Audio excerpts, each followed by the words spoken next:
বুঝতেই পারছেন সকলের কিন্তু প্রশ্নটা সেই একই, যে কবে বাস্তবায়িত হবে ঘাটাল মাস্টার প্ল্যান। তার কারণ প্রত্যেক বছরই একই ছবি ঘাটালে, সেখানে ভোট এলেই প্রতিশ্রুতি ঘাটাল মাস্টার প্ল্যান হবে, কিন্তু ভোট মিটতেই দেখা যায় সেই প্রতিশ্রুতিতে রীতিমতন মূর্ছে পড়ে যায়, আর প্রত্যেক বছরই ভোগান্তির শিকার হতে হয় সেখানকার বাসিন্দাদের। ছবিটা তো আপনারা দেখলেনই, প্রত্যেকেই দেখলেন যে বিদ্যুৎ যোগাযোগ সম্পূর্ণ বিচ্ছিন্ন, সেখানে বিঘের পর বিঘে চাষের জমি জলের তলায়। আর গ্রামবাসীরা তারা স্পষ্টভাবে জানাচ্ছেন যে একদিকে যেমন তারা খাদ্যের যোগান কমে আসছে, সেখানে তার পাশাপাশি সাপের ভয়েও আতঙ্কে কাজ করছে, আর অন্যদিকে দেখা গেল একদম নাজেহাল অবস্থা সেখানকার বাসিন্দাদের।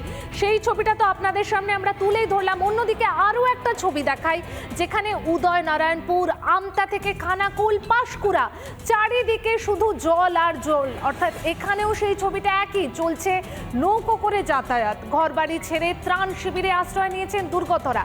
এই অবস্থায় বৃহস্পতিবার ফের বন্যা পরিস্থিতি দেখতে এলেন মুখ্যমন্ত্রী মমতা বন্দ্যোপাধ্যায়।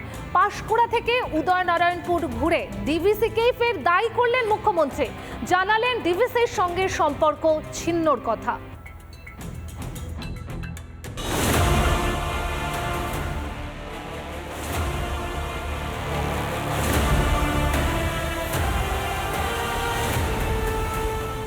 বুধের পর বৃহস্পতিবারও বানভাসী এলাকার পরিদর্শনে যান মুখ্যমন্ত্রী মমতা বন্দ্যোপাধ্যায়।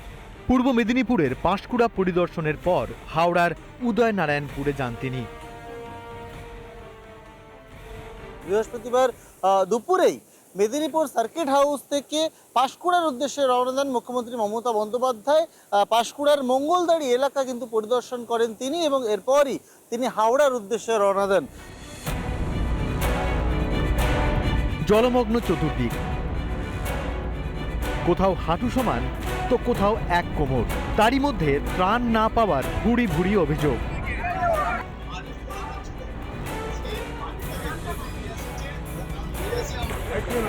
সেই প্রেক্ষিতে ত্রাণ নিয়ে মুখ্যমন্ত্রীর স্পষ্ট বার্তা, কোনো বঞ্চনা করা যাবে না। সেক্রেটারি, হোম সেক্রেটারি, পুলিশ এবং মেন ইম্পর্টেন্ট ডিপার্টমেন্টগুলোকে নিয়ে একটা মিটিং করব। রিলিফ ক্যাম্পগুলো চলবে যতক্ষণ পর্যন্ত তারা বাড়িতে ফিরে রান্না করার মতো অবস্থা ফিরবে। দুই হচ্ছে ওদের যেন জামা কাপড়, খাওয়া দাওয়া, বেবি ফুড কোনো অসুবিধা না হয়। একই সঙ্গে এই দিনও মুখ্যমন্ত্রীর গলায় শোনা যায় ম্যানমেড তত্ত্ব। হাওড়া, আরামবাগ, পাঁশকুড়া সহ বিস্তীর্ণ এলাকা জলমগ্ন হওয়ায় ফের ডিভিসিকে দায়ী করেন তিনি। পুরো চক্রান্ত, মানে এটা পূর্ব পরিকল্পিত এবং এটা পরিকল্পিত বন্যা। এটা আমাদের বৃষ্টির জলে বন্যা নয়, বৃষ্টি হয়েছে 3-4 দিন, কিন্তু এটা ম্যানমেড প্ল্যান। জলমগ্ন অবস্থায় দিন কাটছে দুর্গতদের।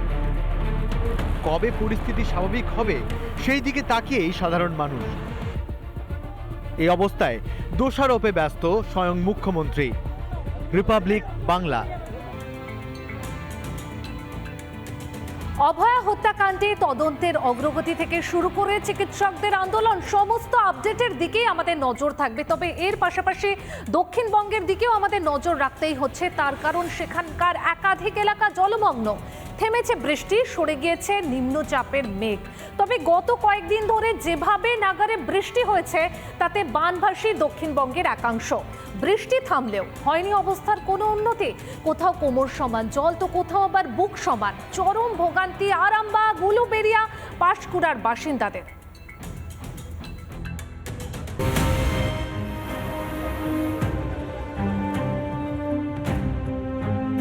বিভিন্ন নদীতে বেড়েছে জলের পরিমাণ, তার জেরে জলে ভাসছে উদয়নারায়ণপুর। প্লাবিত 10টি গ্রাম পঞ্চায়েতের 100-র উপর গ্রাম। অন্যদিকে হুগলির বলাইচক এলাকায় বাঁধ ভেঙে জলমগ্ন আমতার 2 নম্বর ব্লকের 5টি গ্রাম। ইতিমধ্যেই যে আমতা উদয়নারায়ণপুর রোড, সেটা কিন্তু পুরোপুরি জলের তলায়, কোথাও কোমর জল, কোথাও বা গলা পর্যন্ত।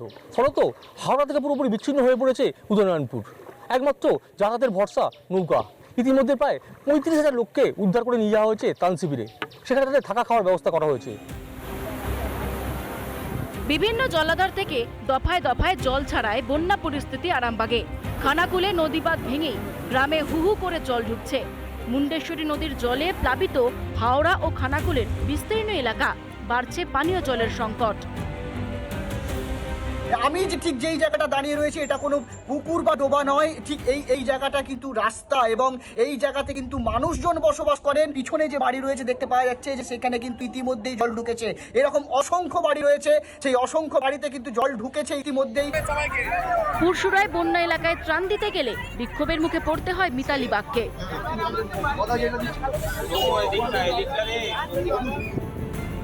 জলমগ্ন পূর্ব মেদিনীপুরের পাঁশকুড়াও কাঁসাই নদীর জলে ভেসেছে একের পর এক গ্রাম।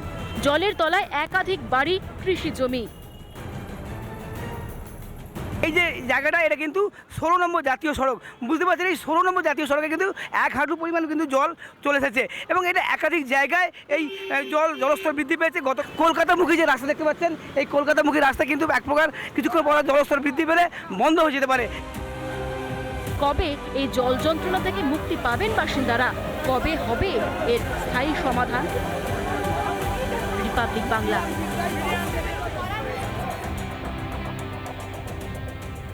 আরামবাগ, উলুবেড়িয়া, পাঁশকুড়ার ছবিটা তো আপনাদের দেখালাম, কি পরিস্থিতি সেখানে। এবার একটু ঘাটালের ছবিটাও আপনাদের সামনে তুলে ধরি। আর ঘাটাল বলতেই অবশ্যই ঘাটার মাস্টার প্ল্যানের কথা তো সামনেই আসে, কারণ আজও বাস্তবায়িত হয়নি সেই প্রকল্প। আর তার জেরে ফি বছরই নাকাল হতে হয় ঘাটালবাসীকে, জলবন্দী হয়ে পড়েন তারা। এবছরও তার ব্যতিক্রম হয়নি।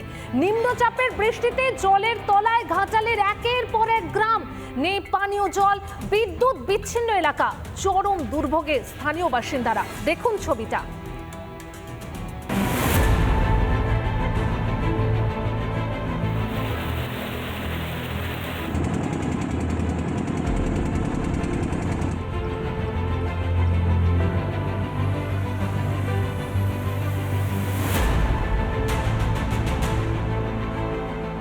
জলে ভাসছে ঘাটাল, ডেবরা সহ পশ্চিম মেদিনীপুরের একাংশ। জলে ডুবেছে একের পর এক বাড়ি। শিলাবতী নদীর জল বেড়ে প্লাবিত ঘাটাল মহকুমার বিস্তীর্ণ এলাকা। যাতায়াতে একমাত্র ভরসা বলতে নৌকো ও ডিঙি। জলমগ্ন এলাকায় নেই বিদ্যুৎ, দেখা দিয়েছে পানীয় জলের সংকট। আমরা না পাচ্ছি পানীয় জল, না পাচ্ছি বিদ্যুৎ, না পাচ্ছি একটা আলোর সূচনা, না তো এখন তো কেরাসিন তেল নেই, কেরাসিন তেলও আমরা পাচ্ছি না, যে আমরা একটু লম্ফ জেলে মোমবাতিও পাচ্ছি না। অন্ধকারে সাপের উৎপাতের ভয়ে আমাদেরকে উৎকণ্ঠা সারাদিন সারা রাত কাটাতে হচ্ছে। বুধবারই ঘাটালের পরিস্থিতি সরেজমিনে ঘুরে দেখেন মুখ্যমন্ত্রী, কিন্তু তারপরেও সুরাহা হয়নি। এমনই অভিযোগ জলমগ্ন এলাকার বাসিন্দাদের। বাড়িতে পুড়িয়ে আসছে খাদ্যের জোগান, অসহায় অবস্থা দুর্গতদের। পরিস্থিতি খারাপ, খাবার জল, পানীয় জলের অভাব, নৌকা খেয়া দিচ্ছে না এখন ঠিক মতো, যাতায়াতের সমস্যা হয়। সব দিনই তো রয়ে যাচ্ছে সমস্যা। তো আমরা তো শুনছি ছোটবেলা থেকে যে মাস্টার প্ল্যান হবে, শুনছি কিন্তু কোনো কাজ হচ্ছে না। গর্ভবতী মা ও নবজাতকদের স্পিড বোটে করে হাসপাতালে পৌঁছে দেয় সিভিল ডিফেন্স ও ঘাটাল পুলিশ। দাসপুর, চন্দ্রকোনা, ঘাটাল যে আছে, ইনফ্যাক্ট দেবরা আছে, হেভিলি এফেক্টেড আছে। সেখানে অনেক ম্যাডাম নির্দেশ দিয়েছেন যে সমস্ত মানুষের সঙ্গে থাকতে হবে, যে দরকার আছে মানুষের কাছে পৌঁছাতে হবে। দাসপুরের রানীচকে জল সরে যেতেই নেমেছে ধস। প্রাণে বাঁচতে ভিটে মাটি ছেড়েছেন সদস্যরা। জলের তলায় বিঘের পর বিঘে চাষ জমি, পচে নষ্ট হয়েছে ধান, ছড়াচ্ছে দুর্গন্ধ। সরকারি সাহায্যের আশায় বসে কৃষকরা। কবে ফিরবে হাল? কবে ঘাটাল মাস্টার প্ল্যান বাস্তবায়িত হবে? সেদিকেই তাকিয়ে ঘাটালবাসী। পশ্চিম মেদিনীপুর থেকে সুদীপ্ত দাসের রিপোর্ট, রিপাবলিক বাংলা।